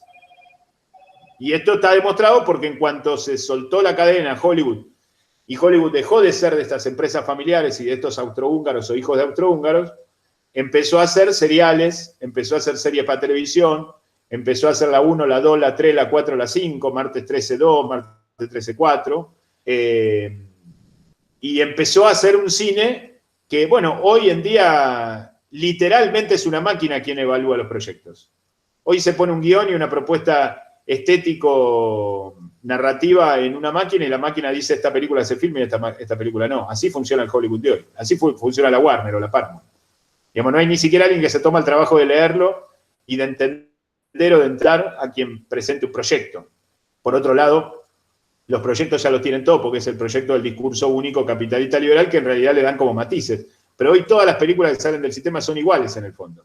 Contrariamente, y acá tenemos que atender a toda esta cuestión de la leyenda negra que se hizo contra el Hollywood clásico, contrariamente a lo que se piensa, las películas de Hollywood clásico no eran todas iguales. Y acá intenté corregir a la profe Ana cuando me hablaba del western. No son todos los western iguales. No son todas las películas de John Ford iguales, porque el mismo John Ford tiene una madurez. John Ford filmó en el año 17 su primera película y en el año 66 la última. Imagínense que le pasó 50 años de su vida viviendo en Estados Unidos, que no es poco, como para que él mismo, más allá de sus sólidas ideas y de sus ideales, haya modificado, pero no son iguales los westerns de John Ford que los westerns de Howard Hawks. No son iguales las películas de Hitchcock que las películas de Minnelli, ni las películas de Preminger que las películas de Mankiewicz. Es decir, esa igualdad, supuestamente que el Hollywood clásico era todo igual, es un prejuicio que nos indujo la leyenda negra anti-Hollywood que la hizo el Hollywood actual, que la desplegó el Hollywood actual y que supone que nos hace películas distintas, novedades, que son reciclados de lo mismo. El cine que se hace, excepto contadísimas excepciones, en la alta producción norteamericana en los últimos 40 años, es todo igual. Es todo igual y es ese mecanismo del falso héroe, de la no tragedia, de volver de a poquito a objetivar a la mujer mientras puedan, de contar una historia que de alguna manera realza la figura norteamericana como la potencia salvadora del mundo. Hay una cuestión muy interesante que tiene que ver con la bandera norteamericana, ¿no? La gente se queja de que en el cine norteamericano siempre aparece la bandera norteamericana. Bueno, busquen en el cine clásico de Hollywood cuántas veces aparece la bandera norteamericana. Y hagan ese trabajo. Y comparen cuántas veces aparece la bandera norteamericana en buenas o en malas películas. Acá no vamos a juzgar por un plano de una bandera si la película es buena o mala. Pero cuenten cuántas banderas americanas aparecen en el Hollywood clásico y cuántas aparecen ahora. En cualquier situación y en cualquier motivo. Y también tómense este otro trabajo, que es otra trampa de la leyenda negra anti-Hollywood clásico. El final feliz. Cuéntenme de las películas que vieron, desde Griffith a Titanic, ¿cuáles tienen un final feliz? Porque es algo que se le atribuye a Hollywood.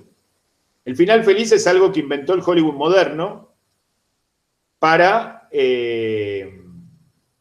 comodidad, tranquilidad y confort del espectador medio norteamericano y europeo de los últimos 30, 40 años. ¿Qué es un final feliz? ¿El final feliz de La Diligencia es un final feliz? Pongamos, si queremos. Cat People es un final feliz. Vértigo es un final feliz. Más allá del olvido es un final feliz. Titanic es un final feliz. A Corner in Wet, el corto de 1909 de Griffith, ¿es un final feliz? Entonces, hay también mucho palabrerío en estas definiciones librescas que se hacen, porque esto también lo enseña Guggenheim y Sadul, ¿no? Los finales felices de Hollywood, ahí tiene un capítulo, Guggenheim tiene un capítulo en su historia del cine que es aberrante, porque parecería como si no las hubiera visto las películas. Diga que uno sabe que las vio, pero si uno baja no sé, un extraterrestre, baja de Marte, mira todas las películas de Hollywood clásico y lee a Guggenheim y dice, este tipo no vio las películas. ¿No? ¿Cuáles son los finales felices de las películas de Hitchcock? Uno de los directores más pesimistas de la historia del arte. ¿La ventana indiscreta es un final feliz? ¿La soga es un final feliz? Y así seguimos. ¿No? Que la chica termine con el chico, El Titanic, el sueño final post-mortem de Rose en ese final feliz, paradisíaco, ¿eso es un final feliz? ¿O eso es como una especie de revival o de sueño o de paraíso después de la muerte? Eso no es el final feliz, digamos. La película termina cuando Rose cuenta que se le murió y que ella tocó el silbato, nadó, la rescataron y trágicamente llegó a destino y pudo vivir 100 años, pero no es un final feliz, ¿sí? Bueno, el Titanic, ya elegir contar la historia del Titanic es elegir contar una historia no feliz. Si no hubieran contado la historia de un barco que llegaba a destino, no uno que se hundió en la mitad, ¿no? Pero bueno, quería desmitificar algunas de las cuestiones que tienen que ver con la leyenda negra, que se lo asocian a Hollywood como un todo, y son la bandera, el final feliz y la cuestión lucrativa exclusivamente comercial, son propias de los años 60 para acá, con las excepciones de Coppola, de Cameron, de Brian De Palma, de Carpenter, de 10, 15, 20, de Scorsese, de muchos directores que con mejores o peores películas han sido excepcionales en la producción norteamericana de los últimos 50 años. Pero hay un corte brusco en los años 60 entre el Hollywood clásico y el Hollywood moderno, que es muy importante entender porque si hoy pensamos, considero yo, a partir de mi construcción, y cerrando un poco la pregunta de Matías del comienzo, a partir de mi propia construcción, si hoy pensamos, si hoy hacemos cine, si hoy escribimos sobre cine, damos estas clases, o consideramos al cine como un valor en sí, es gracias a esa construcción férrea, industrial, fabril que hizo Hollywood y que dio lugar a que se filmen cientos, a veces miles de películas por año de diferentes géneros y le dio la oportunidad a un montón de directores que por ahí en sus países de origen, aún con talento, no las tenían, ¿no? Douglas Sirk, Otto Preminger, Billy Wilder, Lubitsch, William Wyler, von Stenberg, von Stroheim, Hitchcock, Jane Whale, Jacques Tourneur, todos estos directores que estoy nombrando no son norteamericanos, ¿sí? Edgar Ulmer, son todos directores clásicos importantes, destacados, que todos filmaron 10, 15, 20, 30 películas en Hollywood y ninguno es norteamericano. En diferentes momentos de la historia fueron llegando a Hollywood. Por supuesto, Hollywood los iba a buscar. Los iba a buscar y les pagaba un sueldo bárbaro y les daba una casa y les aseguraba el colegio de los hijos y los trataba como reyes. Pero a las 8 de la mañana en traje y corbata había que marcar tarjeta y entrar al estudio para grabar la película, y la película dura 1 hora y media, los actores son estos, y se termina en 2 semanas. Esta es la forma que necesitó para que eso se haga, porque había que hacerlo. No era una cuestión romántica que cada uno haga lo que quiera, y vamos a hacer arte, porque no se podía haber sistematizado así. En tal caso, esa etapa llegó después. Hoy, Coppola filmando Apocalipsis Now, dando 3 años para hacer Apocalipsis Now, o Cameron 3 años para hacer Titanic, o Avatar 2 y Avatar 3, que está haciendo las dos juntas desde hace 10 años, Cameron. Esto no lo podemos permitir hoy, pero lo podemos permitir hoy porque el cine ya existe y porque Cameron sabe que cuando estrene Avatar va a llenar el cine.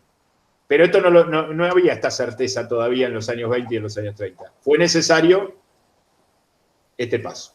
Bueno, acá cierro. Preguntas, dudas, consultas, opiniones, debates, escucho.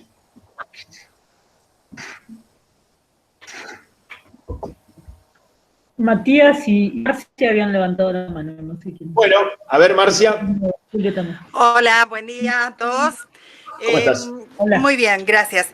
Quería hacer una consulta que tiene que ver con una cosa que puede parecer trivial o tal vez no, pero más allá de la valoración que le pueda hacer, quiero saber si es parte de un mito o existe realmente algún tipo de legislación, por decirlo así, alguna regla que cada vez que se produce una película en Hollywood esté presente el tema de la bandera norteamericana. No hay una regla escrita, pero en esto el capitalismo liberal es muy, insisto, con la comparación de las películas clásicas con las películas modernas, porque esto es algo muy moderno, esto que vos marcás. Pero el capitalismo liberal es muy pícaro en esto. No te hace una regla dictatorial.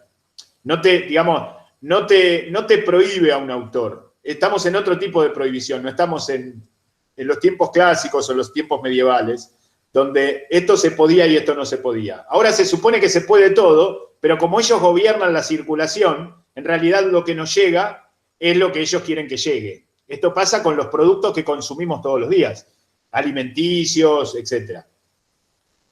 No es una regla, pero es algo que le funciona, porque en muchas de las películas, algunas mejores y otras peores, no las vamos a poner todas en un mismo nivel, Estados Unidos es el salvador del mundo. Es decir, esto que estamos padeciendo hoy de la pandemia, es algo que el cine, de alguna manera, lo anticipó ficcionalmente, no es que fue profético, pero lo anticipó en películas que se hicieron hace 10, 20 o 15 años, y quien nos salvaba era Estados Unidos. ¿Sí? Y lo que importaba en el momento era dejar en claro que era Estados Unidos. Después viene la pandemia, como la estamos padeciendo hoy, y todos los norteamericanos están vacunados, y acá estamos esperando las vacunas que vienen a cuentagota. Es decir, después no es Estados Unidos el salvador del mundo. En tal caso es Estados Unidos el salvador de Estados Unidos. ¿Verdad? Ahora, lo de la bandera, como lo de un montón de cosas que nos resultan sospechosas o que criticamos, no son reglas escritas. Son cuestiones de circulación que maneja la ideología del sistema de una manera muy sutil y muy aparentemente libertaria, republicana y democrática. Pero sabemos que en el fondo no lo es esclavo. Es esclavo porque uno tiene que ver eso, porque también tiene que ver con los mercados. Los mercados de Hollywood, digamos, se estrena una película en Hollywood, que Hollywood quiere que se vea en la Argentina y se ve en la Argentina. No lo podemos dominar eso. Después está en que cada país, soberanamente o no, restrinja, pero en general no se hace eso, porque los dueños de los cines acá se mueren de hambre si no les viene un tanque norteamericano para vender entradas. ¿Qué van a estrenar? ¿La película tuya o mía? Se mueren de hambre.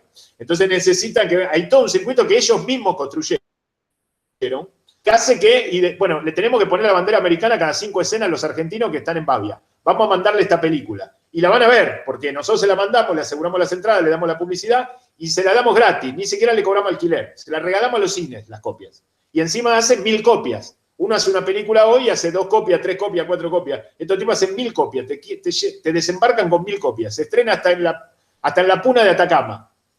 ¿Sí? Entonces, toda la Argentina ve esa película porque tiene una inflación de publicidad, porque la conocemos. Hay muchas películas que se estrenan que no las conocemos, por eso no las vemos.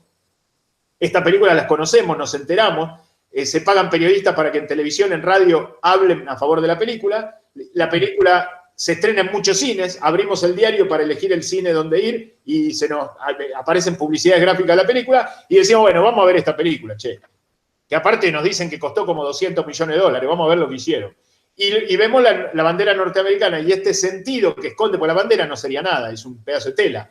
Es lo que representa eso, es lo que representa. Entonces, vemos eso que quiere representarse de una manera democrática. Ellos participaron de la libre oferta y demanda, hicieron una película, la mandaron a la Argentina, cumplieron con todos los protocolos, hasta deben haber pagado impuestos, y nosotros comemos, consumimos, masticamos eso sistemáticamente.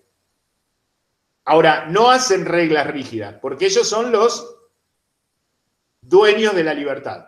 Ellos son los que dejar hacer, dejar pasar. De la Revolución Francesa, Revolución Industrial para acá, el liberalismo es eso. No, cada uno hace lo que quiere. Lo que pasa es que cuando se afirma esta ideología, se afirma después que los poderes se constituyeron, después de una acumulación originaria. Entonces, si cada uno hace lo que quiere, el más poderoso va a poder siempre con el más débil y el más débil nunca va a poder con el poderoso. Entonces, la libertad, ¿por qué no la introdujeron antes de cuando Inglaterra era una isla pobre con 4 ovejas, hace 500 años? Ahora quieren la libertad. En ese momento no querían la libertad. En ese momento hicieron un proteccionismo, insultaban a Europa, se peleaban con esto, se peleaban con los otros y inventaron todo lo que ahora nos critican que nosotros deberíamos hacer. Pero una vez que ya instauraron el poder en los mares, que tienen colonias acá, colonias allá, que hicieron de Estados Unidos una potencia mundial más ideal de la que los ingleses hubieran soñado, ahora viva la libertad. ¿Pero qué libertad? Si quien maneja la circulación de la mercancía son ellos. Ojo, me estoy agarrando con Inglaterra, con Estados Unidos, pero podemos agregar a Alemania, en algunos aspectos a Japón, a otros países de Europa, a Francia, a Holanda, a Bélgica, a algunos países escandinavos. No es que somos solo rehenes de Inglaterra, pero digo como mentalidad, para emblematizarlo en algo. Ellos manejan la circulación, pero como la circulación se enuncia a partir de una idea de libertad falsa, porque es insisto, el sistema en el que vivimos hoy es el sistema más esclavo que conoció la humanidad, porque es el sistema donde supone que no es esclavo. En todos los demás el esclavo sabía que era esclavo, tenía atado el pie a la cama. Tenía al amo que le decía lo que tenía que hacer. Se levantaba a la hora que le decían. Ahora nosotros creemos que no somos esclavos. Entonces vivimos una esclavitud mucho peor. Mucho peor. La humanidad vive una esclavitud mucho peor. Y tiene que ver con esto. Que nos creemos que somos libres porque vamos al cine a ver una película y en realidad fuimos inducidos a ver esa película. Y encima salimos del cine contentos porque elegimos qué película ver. Y en esa película estaba plagado de banderas norteamericanas, entre otras cosas negativas. No sé si te contesté, Marcia. ¿Quién más, Anita?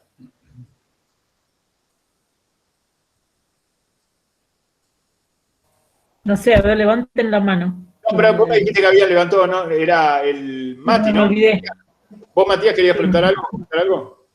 No, yo quería destacar, profe, una parte nada más de las nuevas plataformas digitales, el nuevo cine digital, que podríamos decir más con el hecho de este tema de la pandemia y todo lo que aboca, que particularmente referido a las pelis que vimos y tomándola a lo que hoy podemos tener el acceso, por ejemplo, a estas plataformas de streaming pagas, más allá de que hay sitios que tienen películas para descargar gratuitamente y no ganan en calidad, pero yo creo que arrancó, más allá del mundo del cine, arrancó también con la desesperación, ¿no? Que estas plataformas, ya los estrenos se brindan a través de estas plataformas, la gente ya no va al cine y sin duda el contenido y el material que se está desarrollando es mucho más relajado que en otros momentos. O sea, si estamos viendo de las películas que vino,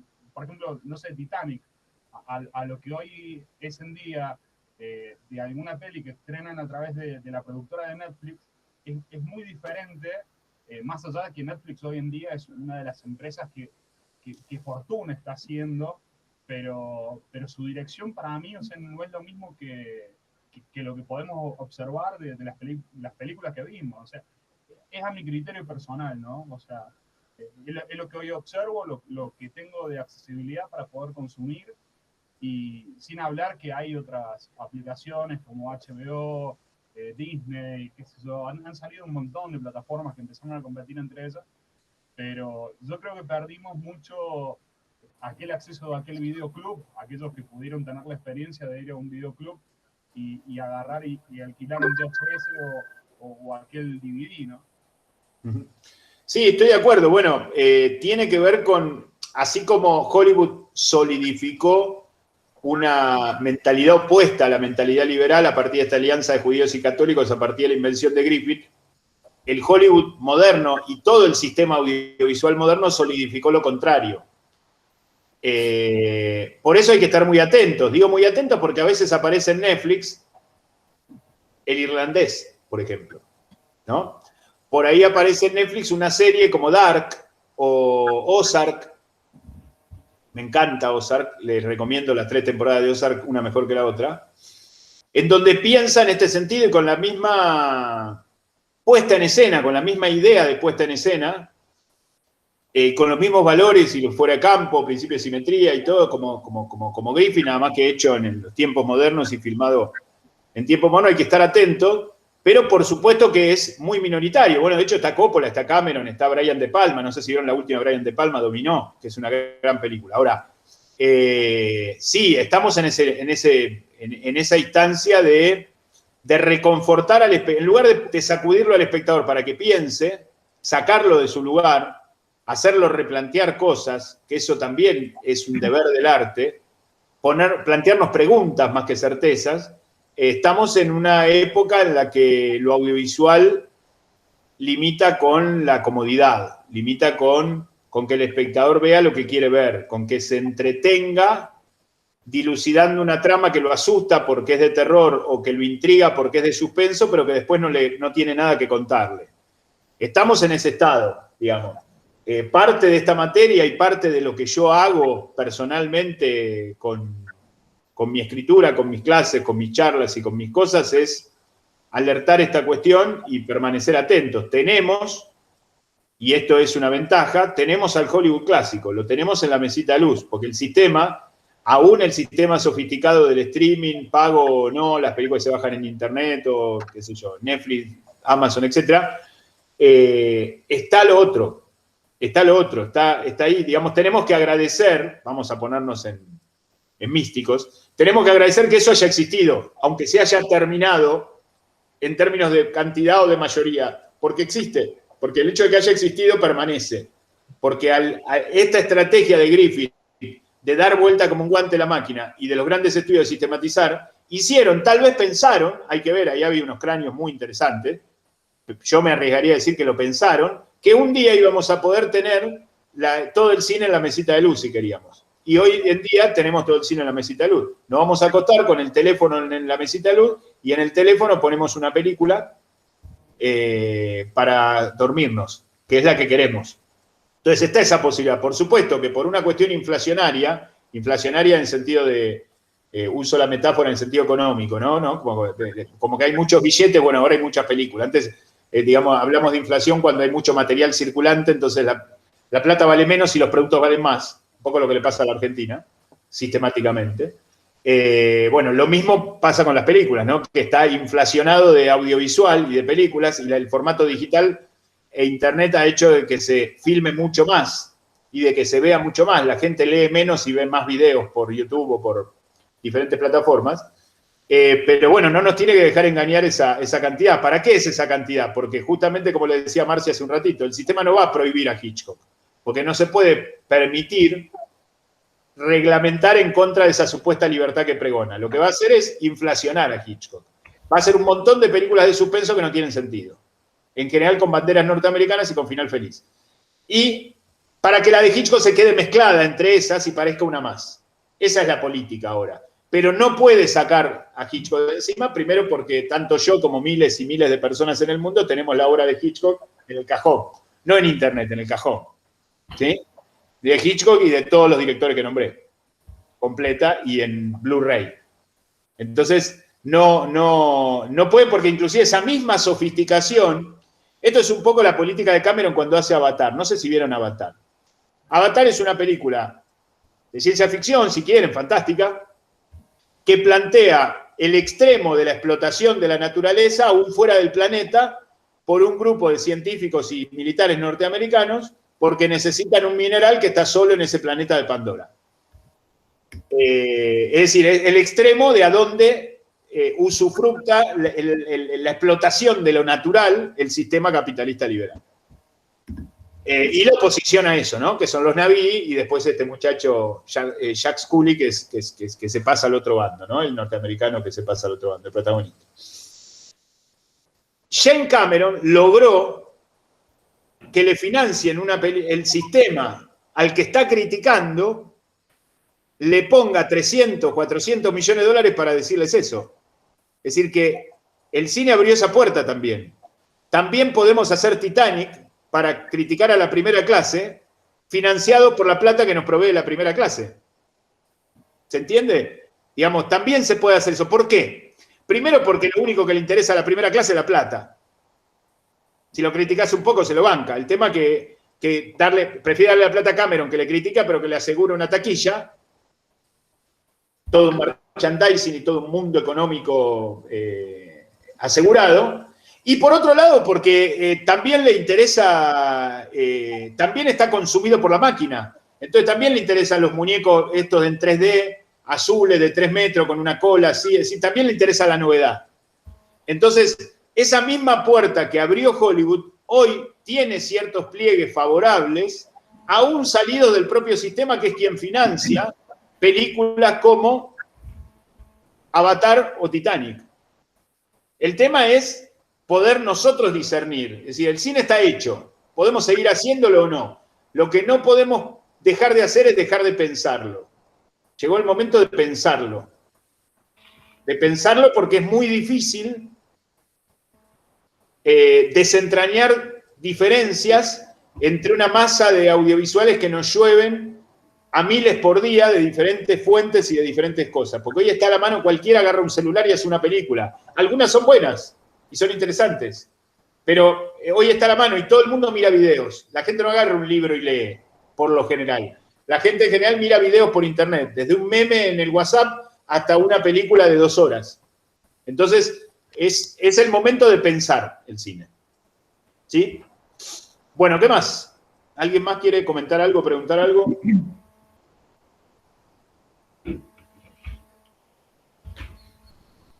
Bueno, Ana,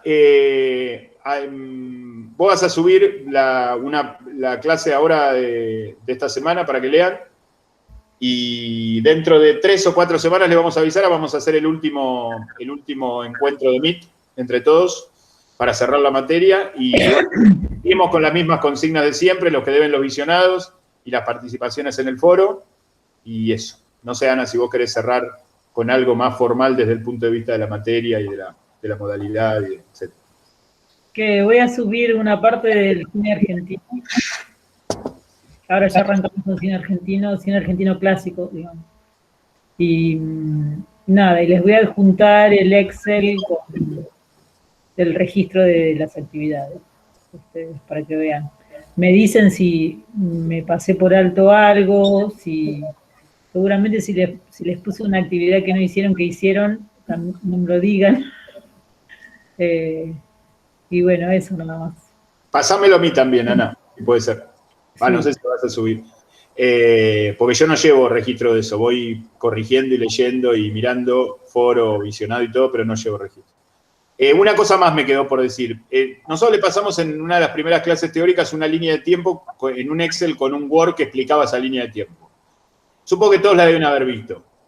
Como les dije al principio de la clase de hoy, es una línea de tiempo que armé yo caprichosamente porque es la que me gusta a mí y no la van a encontrar en otro libro. Pero me gustaría que la vean, que la revisen, que discutan con ella, que debatan con esa línea de tiempo, hasta donde los conocimientos les permiten o hasta la experiencia que tienen en función de las películas que vieron, y que la pongan en cuestión, la pongan en duda, porque esto de alguna manera termina de contestar un poco la pregunta inicial de Matías, ¿no? De cómo uno construye esa historia del cine. Digamos, cada vez me arrepiento menos de haber creado esa línea de tiempo, no por una cuestión soberbia, porque la vivo corrigiendo y creo que tiene un montón de errores, sino porque es un punto de partida para que otro la contradiga y le cambie algo, le agregue algo o le saque algo.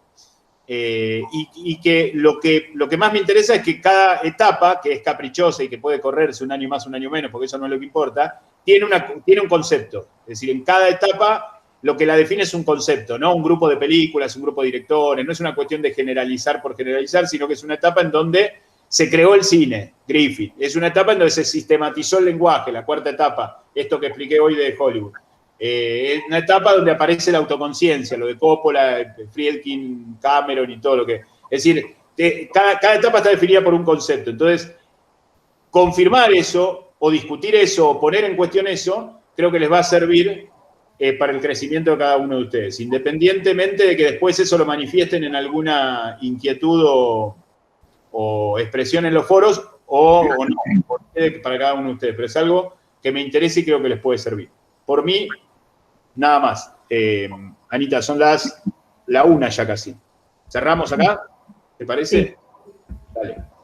Y bueno, armamos un último meet para dentro de 2 o 3 semanas, supongo que 2 o 9 de junio. Okay. Es un miércoles. Bueno, ¿sí? Subo la clase. Gracias, también, chicos. Subo este archivo también. Un placer. Así que, bueno. Gracias. Que tengan un buen día. Chao. Chao, chao.